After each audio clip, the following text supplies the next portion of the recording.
네. 아, 네네. 그러면, 네. 몇 분 안 되시지만, 감사합니다. 연수 이렇게 참여해 주셔가지고, 지금 제 목소리 잘 들리시죠, 선생님들? 네, 감사합니다.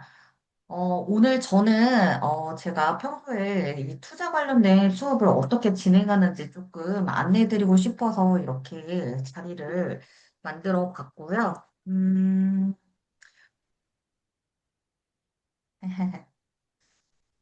그러면 제 화면을 한번 공유를 해보도록 하겠습니다. 화면 두 번째 거. 네, 제 화면 보이시죠, 선생님들?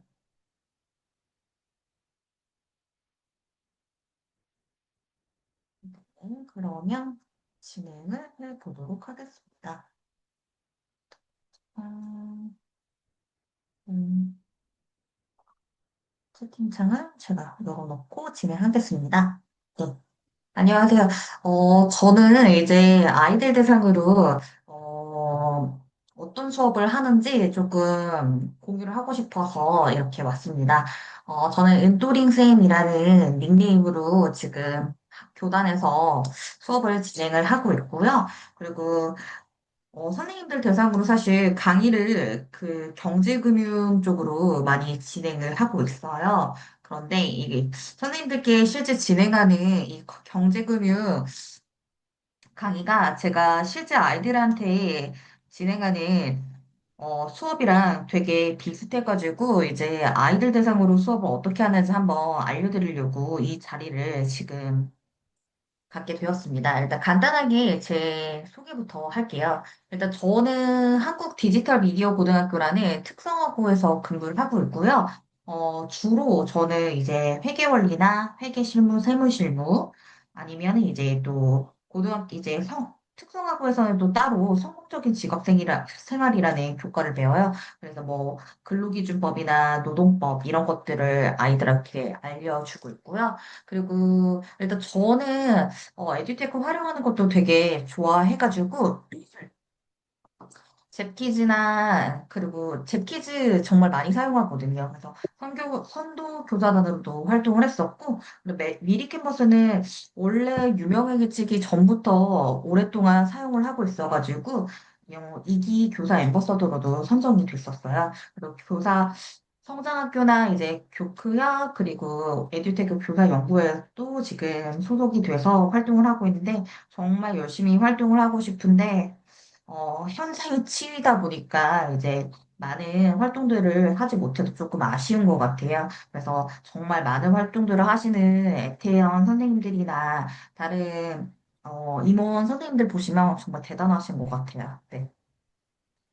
일단 요 QR코드는 제가 뭐 선생님들 대상으로 강의를 하거나 아이들 처음 만났을 때 진행하는 QR코드예요. 요거 한번 들어가 보시겠어요, 선생님들? 어, 이거는 저는 사실 디자인 쪽에 엄청 많이 신경을 쓰는 타입이에요. 사실 디자인 선생님은 아닌데 그냥 제가 워낙 좀 아기자기하게 꾸미는 걸 좋아하고 오밀조밀한 걸 되게 좋아하다 보니까 되게 디자인 예쁜 템플릿이 많은 그런 사이트를 알게 돼가지고 지금 이렇게 한번 가져와 봤거든요. 아, 네네. 제가 링크로 드릴게요. 잠시만요. 이거를 제가 링크로 드리겠습니다. 음, 복사, 짠. 네, 지금 대화창에 링크로 제가 보내드렸어요. 감사합니다. 어, 요번에 제가 이것저것 서비스 좀 많이 찾다 보니까 스모라는 사이트를 알게 돼서 지금 간간히 이제 설문조사 할 때 구글 폼 쓰면은 조금 안 예쁘고 지루한 것 같아가지고 이 설문조사나 아이들 보통 심리 테스트 많이 하잖아요. 그런 거 쓸 때 활동용으로 자주 사용하는 사이트입니다. 이미 알고 계시는 선생님들도 아마 계실 거라고 생각을 해요. 그래서 이게 진짜 정말 간단하게 설문조사 폼 설문조사를 예쁘게 만들 수 있는데 좀 최적화된 플랫폼인 것 같아서 네, 자주 쓰는 것 같아요. 꼭 에듀테크가 아니더라도 이제 마케팅 전문으로 나온 이런 서비스들은 충분히 저희가 교단에서도 활용할 수 있는 것 같아서 제가 사용을 하고 있습니다. 그래서 지금 링크로 하시면은 이제 재무제표 이제 관련해가지고 어떤 내용들을 아마 확인하실 수가 있을 거예요. 그래서 일단 요거를 제가 가지고 응답이나 분석 같은 거를 받으면은 이제 여러 가지 통계 같은 것도 나오거든요. 그래서 요거 결과창을 잠깐 보여드리면 이런 식으로 확인하실 수가 있습니다. 그래서 질문별로 어떤 응답을 했는지도 확인하실 수가 있고, 네. 그리고 아마 또 돈을 내면은 응답별 데이터나 뭐 인사이트 이런 것들, 예, 이런 것들도 더 자세하게 확인할 수가 있는데, 이런 것들은 진짜 마케팅 전문으로 하는 회사들에서는 필요하겠지만, 저는 충분히 요 정도만 확인해도 괜찮은 것 같아요. 네. 그래서 선생님들께서 만드실 때는 이렇게 템플릿 하나 설정해가지고 로고나 이런 것들 다 설정을 해주실 수가 있고요. 글꼴 같은 것도 생각보다 되게 다양하게 이렇게 선택을 할 수가 있습니다. 커버 선택하는 거, 그리고 결과창 나오는 거, 그리고 이제 통계. 문제. 문제 같은 것도 되게 쉽게 추가할 수가 있어요. 그래서 나중에 이거 한번 아이들이랑도 수업하실 때 프로젝트 수업 중에 일환으로 뭐 심리 테스트나 그런 것들 만들 때 이거 사용하면은 아이들도 되게 좋아하더라고. 예뻐가지고. 네. 그래서 이렇게 만드시면 되게 좋을 것 같아요. 나중에 이게 구글 스프레드 시트랑도 연동도 되고, 그리고 저희는 경기도 메신저가 있어서 잘 안 쓰는데, 어, 제 남편이 IT 회사에서 일을 하는데, 이 메신저 대용으로 슬랙이란 서비스를 정말 잘 사용하더라고요. 슬랙 같은 것도 요새, 스타트업에서는 정말 많이 사용하는 것 같아요. 그래서 이렇게 연동하는 것도 되게 쉽다는 걸 알려드리고 싶었습니다. 네. 그래서 한번 해보셨을까요, 선생님들? 이거? 구글팡? 아니, 구글폼이라. 스모으로 한번 해보셨을까요, QR코드? 네. 아, 중수가 너무 훌륭하시네요. 감사합니다. 답변해 주셔서. 네. 그래서 제가 회계 원리는 사실 되게 어려운 학문이잖아요. 그래서 경제학담으로 어려운 문과 쪽 학문이 회계라고 하는데, 그래도 저희 애들은 조금 이해도가 높은 아이들이 많이 모여가지고, 회계에 대해서 조금 쉽게 접근하는 것 같아요. 회계 같은 경우에는 기본적인 이제 회계 구성 요소를 알아야 되기 때문에, 저는 이제 수업 시작할 때 약간 인트로를 이렇게 깝니다. 실제 수업을 어떻게 진행하냐면 처음 만났을 때 얘들아 선생님이 대학교 처음 갔을 때는 원래 지방의 선생님이 지방에서 고등학교를 다니다 보니까 서울로 대학 갔을 때 한강에 대한 로망이 너무 컸어. 그래서 한강에 이제 친구들이랑 가면은 무조건 돗자리도 피고 이제 맛있는 막 치킨이나 이런 맥주 한 잔도 하는 게 되게 엄청나게 꿈이었거든. 그래서 친구들이랑 돗자리 깔다가 놀면서 이제 치킨을 맛있게 먹다가 문득 이런 생각도 드는 거야. 중수면 훌륭하셨어요. 치킨. 아, 내가 이렇게 치킨 좋아하는데 치킨집을 차리는데 얼마가 들까? 라고 이런 식으로 한 다음에 자연스럽게. 그래서 선생님이 치킨집을 차리는데 드는 비용 한번 계산을 해봤더니 치킨집 창업하는데 5억이 들어. 그런데 선생님한테 딱 3억밖에 없는 거야. 그럼 나한테 부족한 돈은 결국에 어떻게 할까? 남한테 빌리거나 금융기관에게 빌리겠지? 그게 2억이라고 가정을 해보자. 이거를 우리가 회계라는 학문에서는 어떻게 전문적으로 표현하니? 바로 남한테 빌린 돈은 우리가 쉽게 부채라는 걸 알 수 있지만, 실제 내가 가지고 있는 돈은, 여러분이 정말 뉴스에서 많이 들었던 표현이에요. 뭐라고 하냐? 회계에서도 자본이라고 합니다. 그래서 결국에 남한테 빌린 돈, 이억, 부채와 내가 실질적으로 가지고 있는 3억 자본을 합쳐서 실제 치킨집을 창업할 수 있는 총 금액인 5억을 회계에서는 자산이라고 얘기해. 그래서 결국에 자산은 부채 플러스 자본이라는 하나의 등식을 만들 수가 있겠지. 이게 바로 재무제표라는 회계 보고서에서 알 수 있는 재무상태표 상등식이다라고 먼저 이렇게 시작을 합니다. 그래서 여기서 오면 손이 이제 갖고 가시는 거야? 이렇게 차근차근 자산, 부채, 자본에 대한 개념을 설명하고요. 그리고 왜? 이제 실질적으로 회계 보고서에는 자산, 부채, 자본이 어떻게 위치하고 내가 그냥 떻게 정의를 하고 있는지 이런 것들도 설명을 해요. 네. 그래서 우리가 앞에서 배웠던 자산, 부채, 자본을 이렇게 재무상태표라는 회계 보고서를 구성하는 가장 대표적인 회계의 구성 요소 세 가지야. 그래서 재무상태표는 우리가 봐봐. 자산, 부채, 자본은 계속 가지고 있는 것들이지만, 어, 내가 매출을 할 때마다 선생님이 가지고 있는 현금이 늘어날 수도 있고 줄어들 수도 있잖아. 그래서 그 증감 변화를 다 기록하기엔 어려우니까 딱 우리나라에서는 12월 30일을 1년의 마지막 날, 이때에 실제 기업이 가지고 있는 자산부채 자본이 얼마인지를 확인하고 기록을 하자라고 약속을 했어. 그래서 재무상태표는 어떻게 정의가 되냐? 이 12월 30일이라는 일정 시점에 회사의 재산 상태 혹은 재무 상태를 알려주는 회계 보고서다라고 해서 재무상태표야라고 이렇게 설명을 합니다. 그래서 여기까지 해가지고 재무상태표에 대한 정의를 설명합니다. 네. 혹시 여기까지 선생님들도 이해가 되셨을까요? 아, 네, 감사합니다. 그래서 이렇게 재무상태표 정의 설명하고, 네. 그리고 일단, 재무상태표를 아는 아이들이 있어요. 왜냐면 벌써부터 이제 부모님 명의로, 금융투자하는 친구들이 많거든요. 그래서 재무상태표 정의 설명하고, 이제 실질적으로 아이들이 가장 관심을 갖는, 돈을 얼마나 벌었느냐에 대한 것들은 이제 손익계산서라는 회계보고서를 가지고 설명을 하거든요.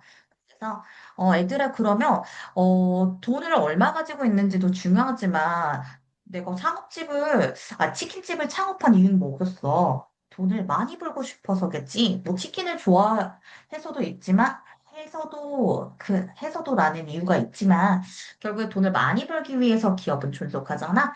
그래서, 치킨을 선생님이 10억만큼 팔았다고 가정을 해볼게. 근데, 이 치킨을 팔기 위해서 쓴 돈이 7억이야.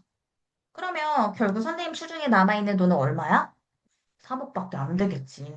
그래서 회계에서는 이렇게 돈을 벌기 위해서 쓴 돈을 비용이라고 얘기를 해. 비용 진짜 많이 들어갔지. 그러면 나한테 남아있는, 결국 수중에 남아있는 순이익은 바로 이익이라고 표현해. 그리고 처음에 벌었던 이 번 돈을 수익이라고 얘기한단다. 그래서 우리가 앞에서 얘기했던 자산, 부채, 자본 말고 수익과 비용이 회계의 구성 요소야 라고 이렇게 정리를 해줘요. 그러면 왜 이익은 회계 구성 요소가 아니냐고 물어보는데, 이익 같은 경우에는 수익과 비용이 금액에 따라서 이익이 날 수도 있지만, 손실이 날 수도 있기 때문에, 이익이랑 손실은 회계 구성 요소에 포함하지 않아 라고 얘기를 해줍니다. 그리고 앞에서 얘기한 것처럼 재무상태표와 같이 손익계산서는 수익이랑 비용을 가지고도 이렇게 하나의 등식을 만들 수가 있어. 자, 그래서 수익, 비용, 이익 가지고 이렇게 하나의 보고서를 만들 수가 있는데 이걸 우리는 손익계산서라고 해요.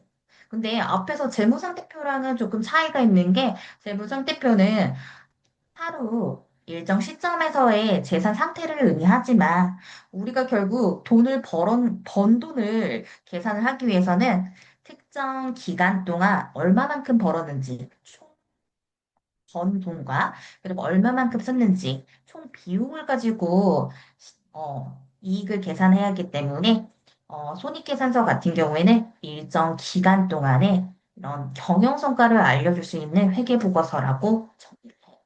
네. 그래서 앞에서 얘기했던 재무상태표와 손익계산서에 대한 개념을 이렇게 먼저 심어줍니다. 일단 기본적으로 모의 주식 투자나 투자 관련된 수업을 하기 전에 알고 있어야 되는 최소한의 구성 요소들을 조금 먼저 수업을 진행하는 것 같아요. 그리고 저는 사실 이 학문 자체가 아예 회계 원리라는 학문이기 때문에 이거에 대해서 조금 더 많이 세세하게 수업을 합니다. 그래서 실질적으로 특성화고에서 배우는 회계 원리는 대학교 1학년 때 들어가서 상경계열에서 배우는 그 회계 원리 전공 교과 내용을 압축해 놓은 거라고 생각하시면 될 것 같아요. 그래서 아마 일반계 고등학교나 다른 중학교 이런 데 계시는 분들은 되게 생소하실 거예요. 회계원이란 교과 자체가. 네. 근데 저는 재밌게 가르치고 싶어서 엄청나게 연구를 많이 하고, 그래서 진짜 여러 가지 투자 수업이나 이런 것도 많이 들어보는 것 같아요. 이렇게 해서 이제 재무상태표와 손익계산서 관련돼가지고 정의들을 이렇게 알려줍니다. 그래서 재산은 얼마고 빚은 얼마인지 알고 싶은 게 바로 재무상태표고 얼마 팔아서 얼마 남았는지 알고 싶은 게 손익계산서야. 네.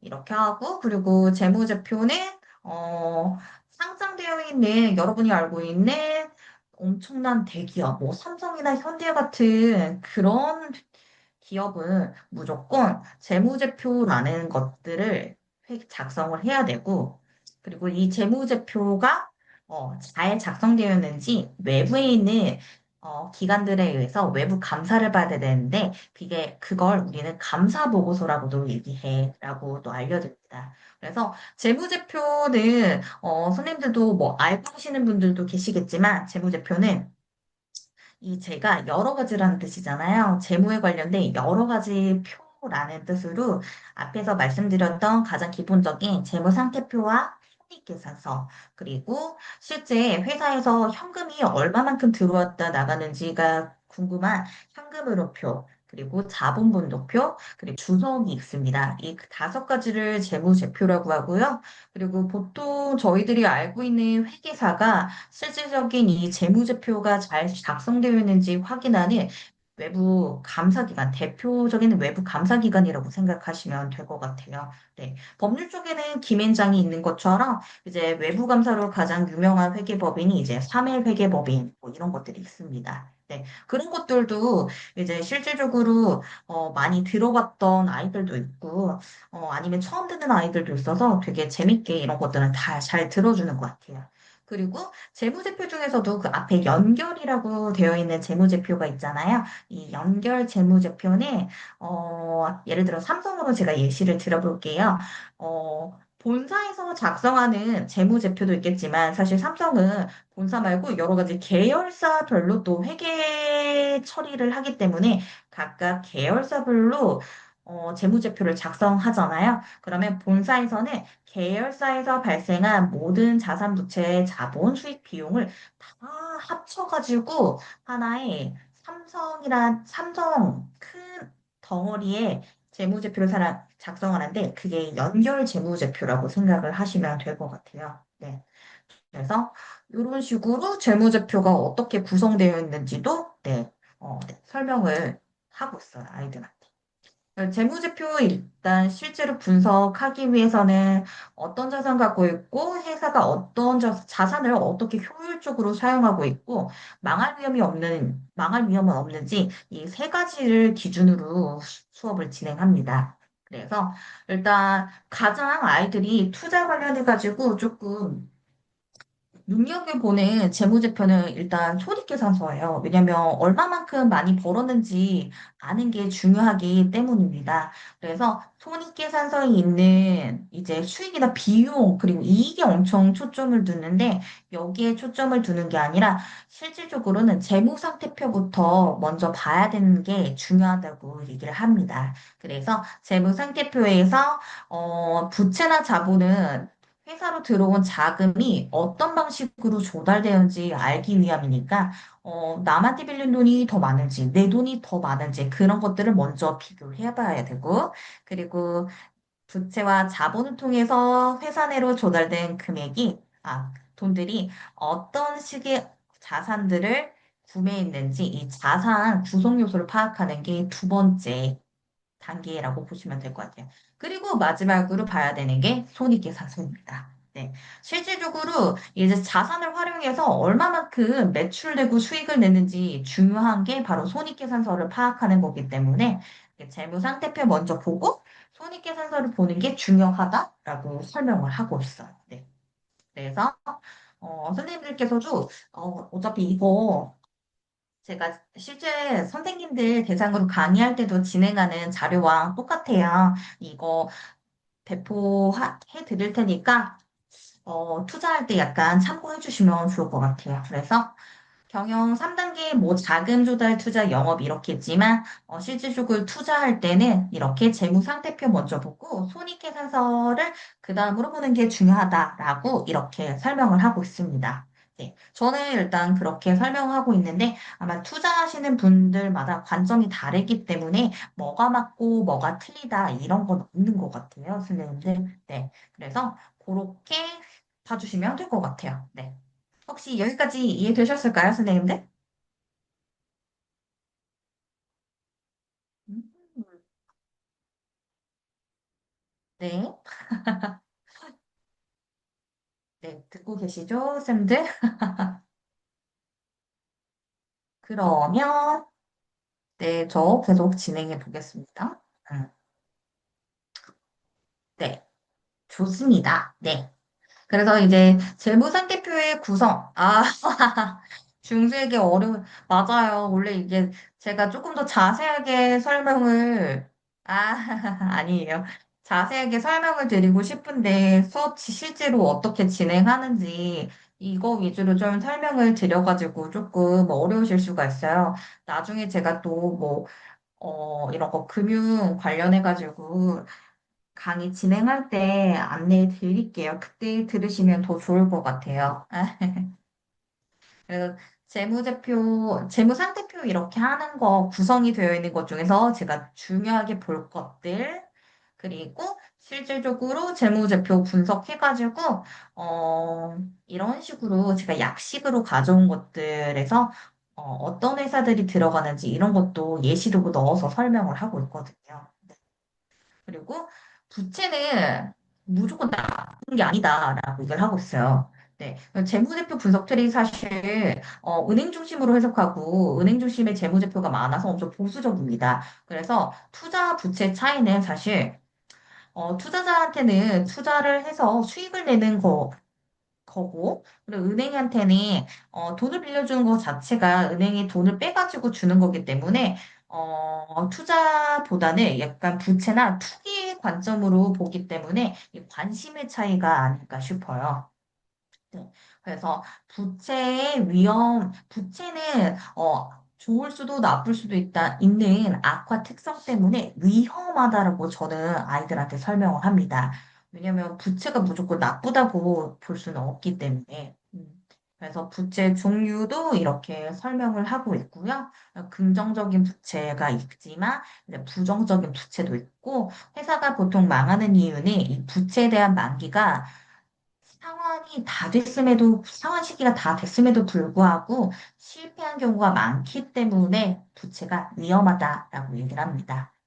그리고 이렇게 부채까지 이야기가 끝나면 이제 재무상태표를 벗어나서 손익계산서에서 실질적으로 어떤 부분의 이익을 봐야 되는지 이거 중점으로 좀 설명을 많이 하고 있어요.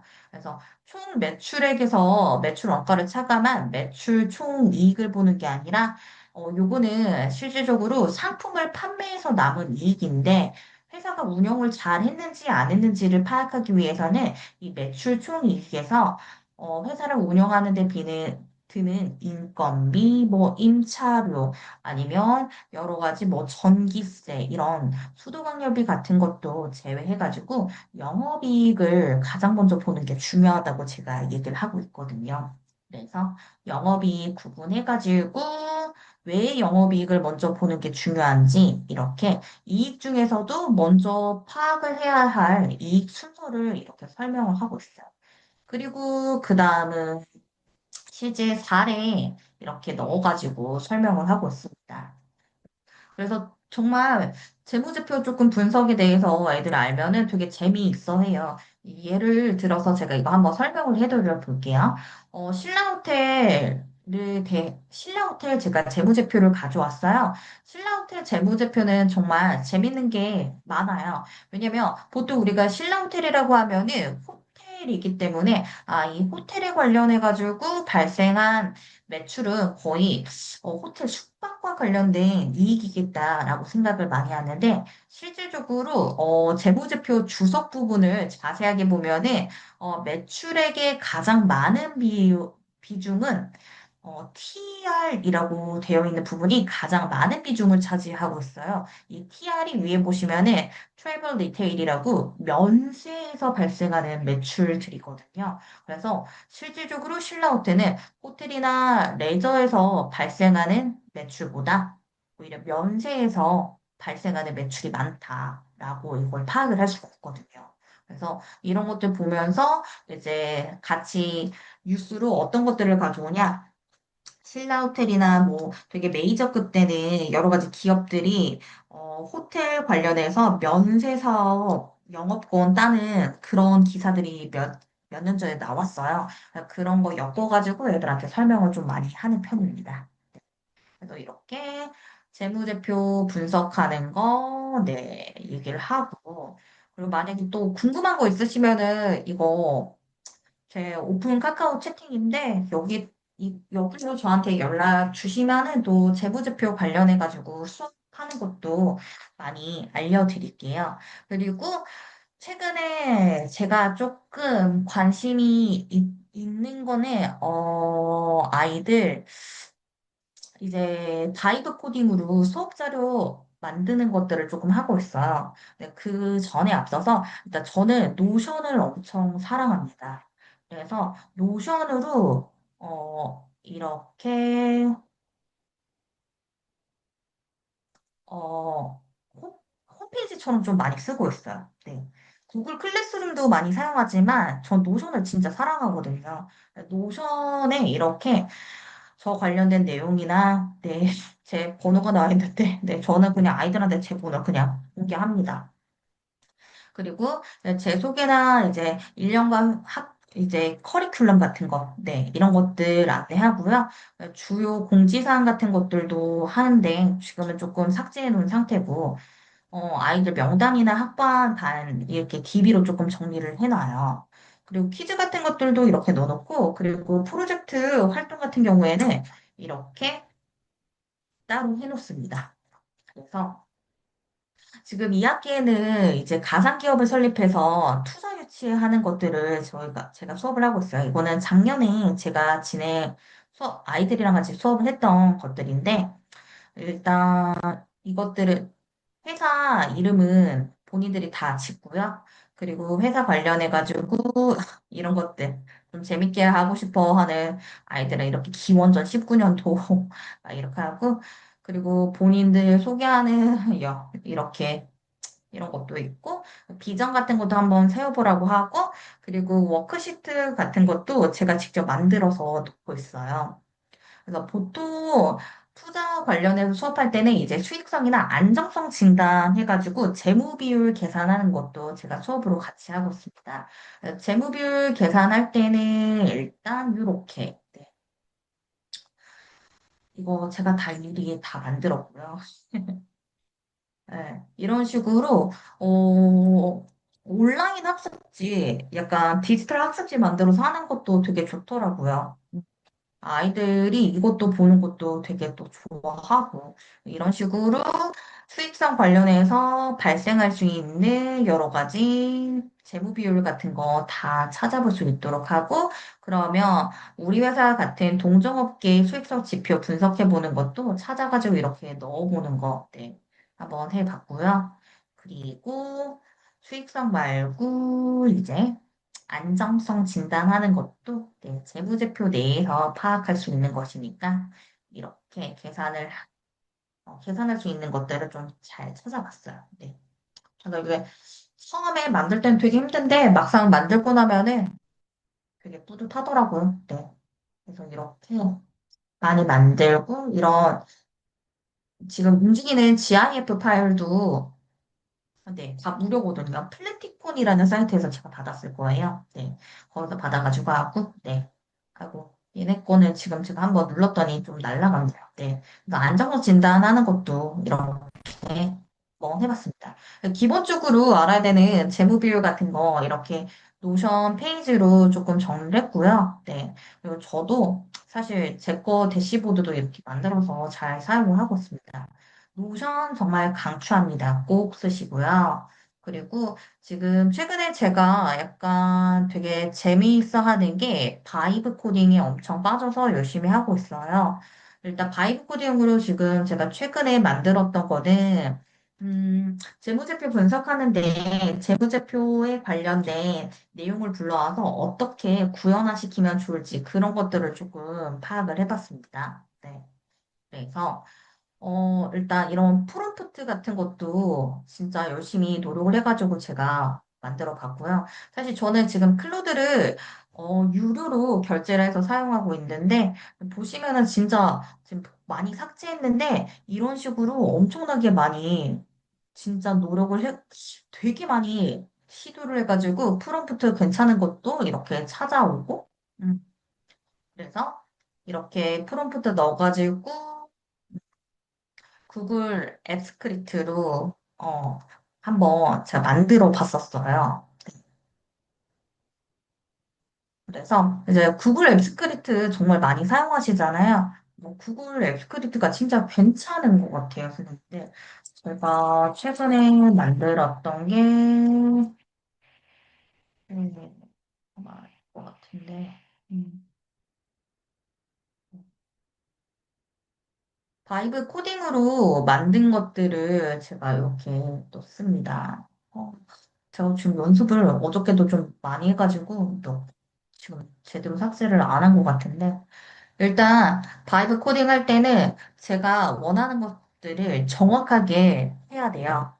아, 노션이나 바이브 코딩 이것도 정말 많이 노력을 했는데 제가 기회가 되면은 한번 안내를 드릴게요. 한번 무료로 한번 할 수 있도록 좀 해보겠습니다. 네.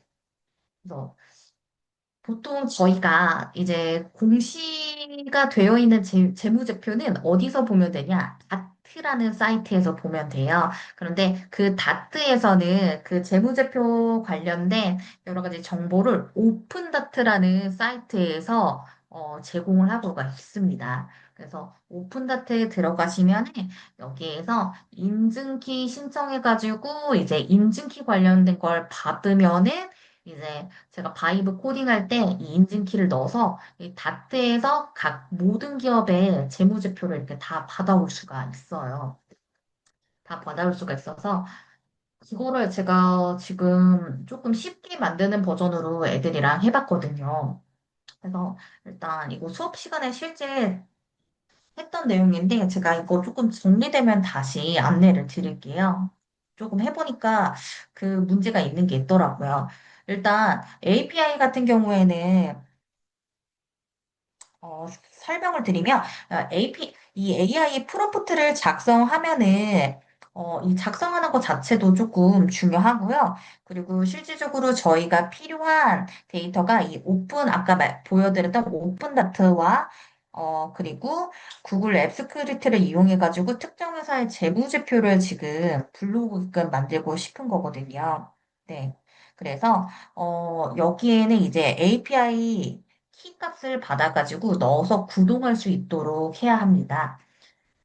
그래서 일단 구글 앱 스크립트에는 제가 두 가지 코드를 만들어 달라고 했어요. 이제 코드 GS랑 인덱스 HTML 파일인데 이거를 전문적인 용어로 저도 잘 몰랐는데 저희 학교가 IT 교과, IT 특성화고다 보니까 아이들한테도 좀 많이 듣고 선생님들이 IT 선생님들이 많으셔가지고 많이 배웠어요. 저도.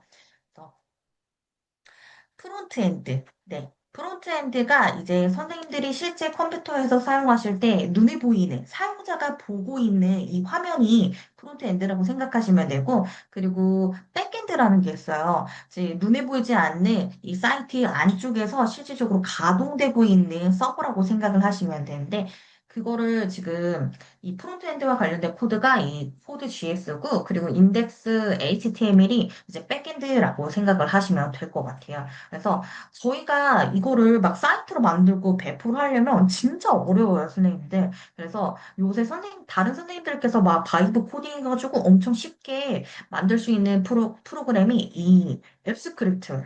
네. 그래서, 바이브 코딩으로 제가 원하는 프롬프트를 넣으면은 이제 이렇게 프론트엔드와 백엔드에 해당하는 코드를 이제 만들어줘요. 그래서 이거를 이제 앱스크립트에다 넣어가지고 그냥 붙여넣기 합니다. 그리고 이제 인덱스 HTML로 이제 백에서 구동할 수 있는 이 코드를 넣는 거예요. 네. 그래서 앱스크립트에서 이제 배포해가지고 세배포한 다음에 네, 일단 저만 보는 걸로 일단 이건 연습용으로 제가 한 거니까 네, 이렇게 하면은 이제 진짜 홈페이지처럼 뭐가 나오거든요. 네, 이런 식으로 나와요. 네. 이게 제가 바이브 코딩으로만 만든 거예요. 네. 그래서, 요거는 제가 조금 쉽게 만든 거라서, 회사에 이름을 넣으면은 사실 바로 뜨게끔 하고 싶은데, 그렇게 하려면 조금 어려워요. 왜냐면, 회사 이름만 검색을 하기 위해서는 일단 기본적으로 이 사이트 뒤에서 데이터를 처리할 수 있는 데이터 처리하는 그 시스템을 만들어야 되는데 그거를 바이브 코딩으로 한 시간 만에 만들기는 좀 무리가 있어가지고 가장 쉽게 만든 게 이제 이 다트라는 사이트에서는 회사별로 이렇게 기업 고유 번호가 정해져 있어서 고유 번호를 입력을 하면은 이렇게 데이터를 조회할 수 있게끔 제가 쉽게 한번 이거는 만들어 볼게요. 네. 네, 좀 오래 걸리네요. 제 컴퓨터가 느려서 그런 것 같습니다. 네. 네. 그래서, 네, 나오네요. 이렇게 하면은 이제 전년도 이제 2025년은 아직 재무제표가 없어요, 선생님들. 뭐 분기나 반기 보고서는 있겠지만, 1년치에 해당하는 완벽한 재무제표를 만들려면은 보통, 그 당일년도 다음 연도인 2월쯤에 게시가 됩니다. 2025년 재무제표는 아직 나와 있지 않고, 사실 2025년이 끝나지도 않았기 때문에 안 나온 게 막 당연하겠죠. 그래서 지금 바이브 코딩으로 백엔드 간단한 프론트엔드랑 백엔드 기능만 구현시킬 수 있도록 이렇게 만들어 봤어요. 그래서 네, 각각 자산 같은 거, 그리고 부채, 그리고 자본 이렇게 얼만큼 비교 증감했는지 이렇게 간단하게 만들어 보는 거 이런 것들을 수업으로 네, 진행을 했어요. 네. 그래서 참 에듀테크가 발달하고 여러 가지 생성AI가 발달하다 보니까 제가 이런 것도 하게 되더라고요. 근데 막상 이런 거 하다 보면은 선생님들 되게 재밌습니다. 그래서 이거를 제가 정말 나중에 조금 제대로 구현시키고 싶은데, 이거를 제대로 구현시키면, 아이고, 짜자잔, 이게 아니라, 제가 뭐가 많네요. 그래서 진짜 제대로 만약에 이런 것들을 구현시키면 제가 보여드릴게요. 네, 다른 분이 만들어 놓은 이거는 진짜 개발하시는 분이 조금 만들어 놓은 건데, 정말 제대로 만들면 이렇게. 저는 이제 다음 주에 아이들이랑 이렇게 제대로 만드는 거를 할 거예요. 저희 학교 애들은 IT 쪽이라서 되게 좀 이런 걸 잘합니다. 삼성만 치고, 삼성전자 이렇게. 네. 회사 일은 이제 이 사이트에는 이 개발자님이 이 사이트 뒤에서 증권 코드 번호를 통해서 삼성전자를 찾아내라는 명령어가 들어가 있는 시스템을 잘 구현하신 거예요. 이렇게 해가지고 하면은 짜잔 이렇게 나와요. 네. 그래서 이 개발자 분도 그냥 생성형 AI 통해서 만들었다고 하시더라고요. 그래서 저는 아까 정말 간단한 걸 만들어 본 거였고 이제 다음 주에 아이들이랑 여기까지 구현할 수 있도록 하는 거를 만들 건데 이게 얘네가 바로바로 제대로 못 만들어요. 그래서 계속 오류를 고치고 시도하는 걸 디버깅이라고 하는데 디버깅을 조금 많이 해야 되더라고요. 그래서 이런 식으로, 네, 생성형 AI 활용해가지고, 실제 재무제표 분석하는 거, 시각화하는, 네, 웹앱 만드는 것까지 저는 지금 하고 있습니다. 그래서, 네, 되게 재밌게 잘 수업을 진행하고 하려고 노력을 하는 중입니다. 네. 그래서 제가, 준비한 강의는 여기까지고요. 또 나중에 이 바이브 코딩이나, 사실 저는 금융 관련해서 바이브 코딩 하는 게 되게 좀 재밌어가지고, 금융 투자 관련해서 바이브 코딩으로 뭔가를 만들고 하는 것들 강의를 진행하게 되면은, 네, 많이 안내 드리도록 하겠습니다. 네.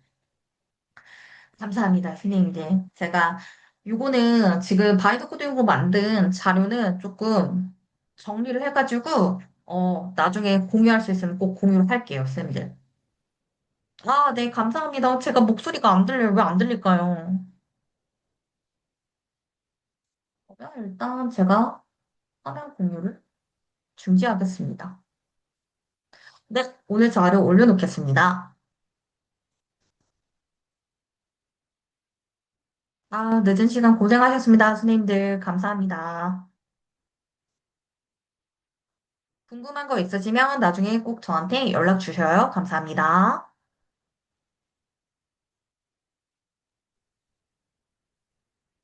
네, 출첵 제가 했고요. 출첵 올려놨고, 마지막 출첵 하셨으면은, 네, 우리 그러면 마무리하겠습니다. 네, 선생님 감사합니다. 네, 감사합니다.